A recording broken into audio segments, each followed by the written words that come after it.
ఇప్పుడు ప్రెజెంట్ బాగా వైరల్ అవుతున్న ఇష్యూ గురించి ఒకసారి ఒక సెన్సిటివ్ ఇష్యూ అని కూడా చెప్పుకోవచ్చు. దీని గురించి మాట్లాడదాం. ఇట్ ఇస్ అబౌట్ ఐబొమ్మ నిర్వాహకుడు ఇమ్మంది రవి చేసింది అసలు మంచి పనా లేక చెడ్డ పనా? దీనిపై ఇప్పుడు రెండు తెలుగు రాష్ట్రాల్లో కూడా ఒక పెద్ద ఎత్తున డిస్కషన్ సాగుతోంది. And that we all know about it. చట్టపరంగా ఇది తప్పని పోలీసులు చెప్పడమే కాదు, ఆయనపై కేసు సైతం నమోదు చేశారు. అయితే అనూహ్యంగా నెటిజన్స్ నుంచి మాత్రం రవికి ఒక ఫుల్ సపోర్టే కనిపిస్తోంది. సగటు ప్రేక్షకుడికి రవి చేసిన పనితో మేలు జరిగిందని అంటున్నారు వీళ్ళంతా కూడా. ఈ మొత్తం వ్యవహారంలో హైదరాబాద్ సిపి సజ్జనార్పై వ్యతిరేకత సైతం వస్తోంది. సిఎస్ దీనికి సంబంధించి అసలు పబ్లిక్ ఏమంటున్నారు? నిజంగానే వాళ్ళలో రవి మీద పాజిటివిటీ ఉందా, పాజిటివ్ కార్నర్ ఉందా? ఒకసారి బిగ్ టీవీ స్క్రీన్లో చూద్దాం. ఉంటాయి, ఇంకా కూలి పని చేసుకునే వాళ్ళు ఉంటారు, వాళ్ళందరూ అంతంత టికెట్ రేట్ కొనలేరు. సో ఈ ఇమ్మడి రవి చేసిన పని అయితే చాలా మంచిదే. రవి ముందే చెప్పింది కదా, నేను ఎంచుకున్న మార్గం తప్పే కానీ నేను చేసేది మంచి పని అని చెప్పింది. డబ్బు ఉన్నాడు 10 మందే ఉన్నారు, డబ్బు లేని వాళ్ళు 90 మంది ఉన్నారు. మరి 90 మంది మీరు 7,000 టికెట్ల రేట్లు పెంచి సినిమా చూసేటప్పుడు మరి పాప్కార్న్ కొనుక్కోవాలన్నా, సమోసా కొనుక్కోవాలన్నా, వందల కూల్ డ్రింక్స్ కొనుక్కోవాలన్నా, వందలు పెంచి మరి సగటు మధ్యతరగతి మనిషి ఎట్ట చూస్తాయి కొనుక్కో. అంత ఖర్చు పెట్టి టికెట్ కొనలేక మూవీ చూడలేని వాళ్ళు కూడా ఇతని కారణంగా మూవీ చూడగలిగారు. ఇది కూడా ఆలోచించాలి కదా. ఇలాంటి టాలెంటెడ్ పీపుల్ని అరెస్ట్ చేసి జైల్లో కూర్చోబెడితే ఇంకా 10 సంవత్సరాలు కూడా అదే చెప్పుకుంటూ ఉంటాం, India is still developing country అని. And there is no change in that.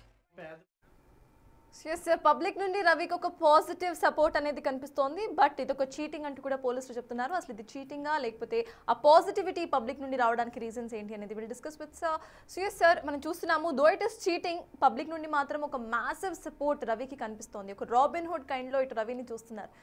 ఎలా చూడాలి? అండ్ ఆ రీజన్స్ అసలు ఎందుకు వీళ్ళంతా కూడా రవిని అంతా ఒక హీరో లాగా చూస్తున్నారు అనుకోవచ్చు మనం? ఇక్కడ రవి అన్నది ముఖ్యం కాదు, ఐబొమ్మ ముఖ్యం కాదు, పైరసీ అనేది లీగలా ఇల్లీగలా? సో ఇది fundamental question. So piracy is illegal, అనుమానమే లేదు కదా. ఇప్పుడు సినిమా కాస్ట్లీ అయింది, కరెక్టే, అందువల్ల ప్రజల్లో ఆ రియాక్షన్ వస్తుంది. కానీ రేపు పైరసీ వల్ల సినిమాలు తీయలేరు కదా, అప్పుడు ప్రజల సినిమాలు ఉండవు కదా. ప్రజలకు సినిమాలు ఉంటే అవి కాస్ట్లీనా చీపా అనేది నెక్స్ట్ క్వశ్చన్. సినిమాలే లేకపోతే ఎట్లా? ఇప్పుడు మీరు 50 కోట్లు 100 కోట్లు ఖర్చు పెట్టి సినిమా తీశాక ఆ సినిమా మీద డబ్బులు రాకుంటే నెక్స్ట్ ప్రొడ్యూసర్స్ ఎవరు సినిమా తీయరు కదా. యూ కెనాట్ గెట్ సినిమా మీకు. అందువల్ల ఇది లీగల్ యాక్టివిటీ ఎట్టి పరిస్థితుల్లో కాదు. ఫండమెంటల్లీ అల్టిమేట్గా ప్రేక్షకులే నష్టపోతారు. ఎందుకంటే సినిమాలు అనేది సక్సెస్ కావు, సినిమాలే తీయరుగా ఎవరైనా. సో అందువల్ల మనము అర్థం చేసుకోవాల్సింది ఏంటంటే కొన్ని సందర్భాల్లో వ్యవస్థల వైఫల్యం వల్ల ఇల్లీగల్ యాక్టివిటీస్ కూడా జనాల్లో గుర్తింపు రావచ్చు. ఇప్పుడు ఉదాహరణకు మీకు అత్యాచారాలు జరిగినప్పుడు రేప్ విక్టిమ్కు పాజిటివ్గా, రేప్ విక్టిమ్ మద్దతుగా పెద్ద సాలిడారిటీ వ్యక్తమవుతుంది. అప్పుడు ఆ అత్యాచారానికి కారకుడైన వాడిని ఎన్కౌంటర్ చేస్తే పోలీసులకు జైలు పలుకుతారు సమాజం. ఎందుకు? సమాజంలో ఒక సమస్య ఏంటి? ఇప్పుడు ఒక అత్యాచారం జరిపిన వాడు నెల రోజుల్లో బయటకు వచ్చి బెయిల్ మీద తిరుగుతుంటాడు. వాడికి 5 ఏళ్ళు 10 ఏళ్ళు శిక్ష పడుతుందో లేదో కూడా తెలియదు. ఈలోగా అత్యాచారానికి గురైన అమ్మాయి జీవితాంతం బాధపడుతూ ఉంటుంది. సో ఈ దుర్మార్గాన్ని కళ్ళ ముందు చూశాక క్రిమినల్ జస్టిస్ సిస్టమ్ న్యాయం చేయనప్పుడు ప్రజలు ఏం కోరుకుంటారు? ఇన్స్టాంట్ జస్టిస్ కోరుకుంటారు. సో ఆ ఇన్స్టాంట్ జస్టిస్ కోరుకోవడం వల్ల ఎన్కౌంటర్ను పెద్ద ఎత్తున సమర్థిస్తారు. మీకు వరంగల్లో ఎన్కౌంటర్ జరిగినప్పుడు కావచ్చు, మీరు హైదరాబాద్లో దిశ ఎన్కౌంటర్ జరిగినప్పుడు కావచ్చు, ప్రజలు పోలీసులకు జైలు పలికారు. దానికి కారణం ఏంటి? మరి ఈ ఎన్కౌంటర్ లీగల్ కాదు కదా మనం అనొచ్చు. మరి లా ఉపయోగపడినప్పుడు ఏం చేయాలి? చట్టం న్యాయం చేయనప్పుడు ప్రజలు ఏ రకమైన న్యాయాన్ని కోరుకుంటారో దానికి ఇది ఒక ఉదాహరణ. ఈ కేసులో కూడా జరుగుతున్నది ఏంటంటే సినిమా ఇండస్ట్రీ తమ ప్రేక్షకులకు సంబంధం లేని కారణాలతో పెద్ద ఎత్తున సినిమా ప్రొడక్షన్ కాస్ట్ పెంచేస్తున్నారు. 100 కోట్లు 500 కోట్లు 1000 కోట్లు. ఇప్పుడు హైదరాబాద్ పక్కన తీయగలిగిన సినిమాను వెళ్ళి న్యూజిలాండ్లో తీస్తారు. దాంతో ఖర్చు తడిసి మోపడవుతుంది. తర్వాత హీరోల రెమ్యూనరేషన్ అయితే ఆకాశాన్ని అంటినాయి. సో దీనికి ప్రేక్షకులకు ఏమీ సంబంధం లేదు, కానీ భారం మాత్రం ప్రేక్షకులకు అవుతుంది. మళ్ళీ సినిమా బిగ్ బడ్జెట్ మూవీస్ అని చెప్పి వాళ్ళ టికెట్లు పెంచుకుంటున్నారు. ప్రభుత్వాలకు వెళ్తే ప్రభుత్వాలు వెంటనే టికెట్లు పెంచుకోవడానికి అనుమతిస్తున్నారు. ఇది ఒక నెక్సెస్, ప్రభుత్వము ఫిలిం ఇండస్ట్రీ నెక్సెస్. దీనికి అదనంగా మల్టీప్లెక్స్లు, సింగిల్ స్క్రీన్లు తగ్గిపోతున్నాయి, చిన్న చిన్న థియేటర్లు ఆగిపోతున్నాయి, అన్నీ పెద్ద మల్టీప్లెక్స్లు ఎమర్జ్ అవుతున్నాయి. ఈవెన్ స్మాలర్ టౌన్స్ కూడా మల్టీప్లెక్సెస్ పెనట్రేట్ అవుతున్నాయి. మల్టీప్లెక్సెస్లో మీకు పాప్కార్న్ తినాలన్నా వాచిపోతుంది, మీకు స్వీట్ కార్న్ తినాలన్నా వాచిపోతుంది, సమోసా తినాలన్నా వాచిపోతుంది. అడ్డగోలుగా రేట్లు వేస్తారు. ఈ దోపిడీ చూసిన తర్వాత ప్రేక్షకుడు ఏమనుకోవాలి?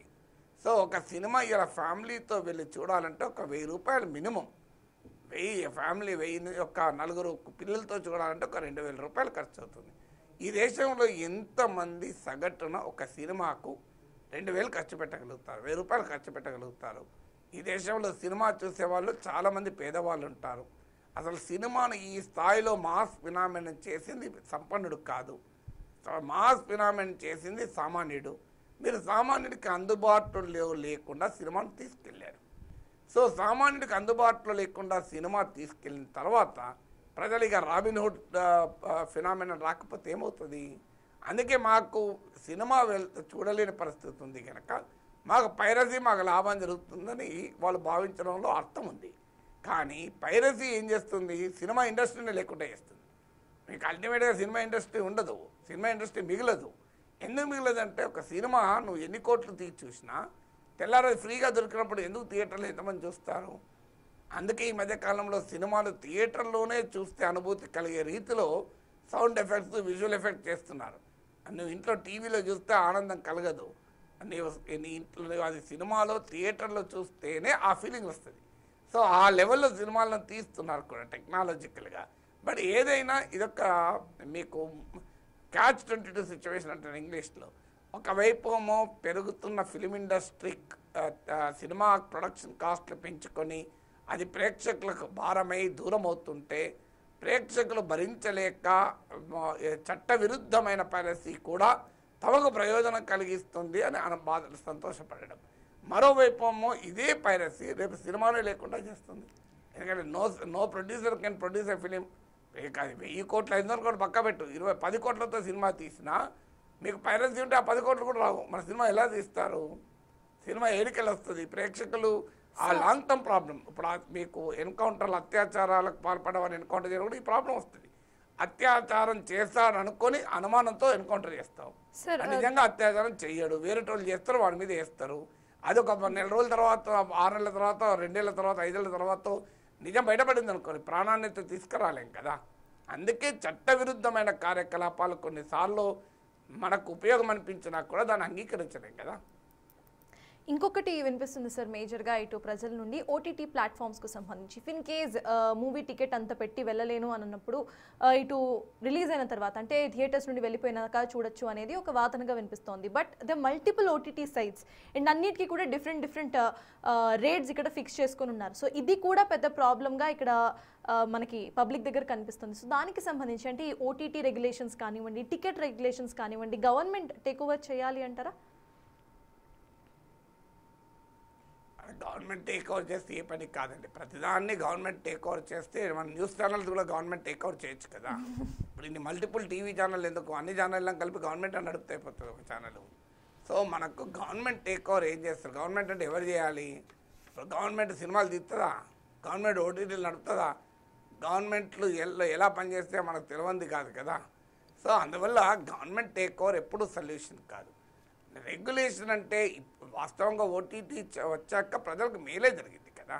సో నీకు ఓటీటీలు ఏమీ వేలకు వేల భారం లేదు కదా. మీకు ఇవాళ రకరకాల ప్యాకేజెస్ కూడా వస్తున్నాయి. ఒక 5-6 ఓటీటీలు కలిపి మీకు ఇంటర్నెట్ ప్లస్ ఓటీటీ కన్వర్జెన్స్ కూడా అయిపోయింది. Convergence and technology. నువ్వు ఒకటే బొకేలో ఇంటర్నెట్ పొందొచ్చు, టీవీ ఛానల్ పొందొచ్చు. కంపారిటివ్లీ అది ఈవెన్ నీకు ఆ రకమైన అవకాశం కూడా వచ్చింది. అందువల్ల నీకు అన్ని ఓటీటీలు కావాలంటే మరి you have to pay for it కదా. మీకు అన్నీ ఉచితంగా మన ప్రజలకు కూడా అర్థం కావాల్సింది ఏంటి, అన్ని ఉచితాలు ఎలా సాధ్యమవుతుంది? సో మీకు ఎంటర్టైన్మెంట్ కావాలి కానీ అది ఉచితం కావాలంటే ఎట్లా సాధ్యమవుతుంది? ఇప్పుడు ఒక ప్రొడక్షన్ చేయాలంటే ఎంత ఖర్చు అవుతుంది?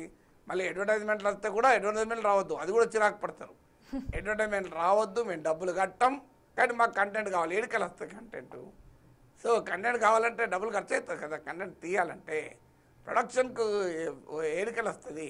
కానీ ప్రజల గల ఆలోచన ఎట్లుంటుందంటే మాకు ఓటీటీకి సబ్స్క్రిప్షన్ ఫీ ఉండొద్దు, అడ్వర్టైజ్మెంట్ రావద్దు, మాకు ఫ్రీగా కనబడాలి అంటే ఎట్లా కనబడుతుంది?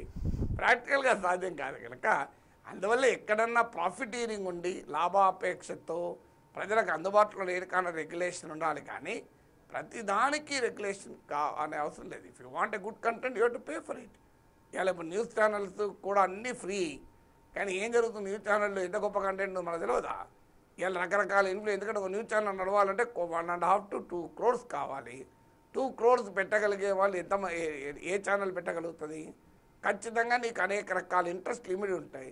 ఏ ఇంట్రెస్ట్లు కావద్దంటే ప్రతి ఒక్కరు ఒక 10 రూపాయలు కట్టారనుకోండి మంత్కు, నీకు 20 లక్షల మంది 10 రూపాయలు కట్టినా 2 కోట్లు వస్తుంది, బ్రహ్మాండంగా ఇండిపెండెంట్ ఛానల్ వస్తుంది. కానీ ప్రజలు సిద్ధంగా ఉన్నారు ఆ 10 రూపాయలు కట్టడానికి. 10 రూపాయలు అంటే ఎంత లెక్క? హాఫ్ టీ కూడా ఇవాళ 34 రూపాయలు ఉంది. అందుకే ప్రజలకు కూడా అర్థం చేసుకోవాల్సిందండి, ఎవ్రీథింగ్ కెనాట్ బి ఫ్రీ.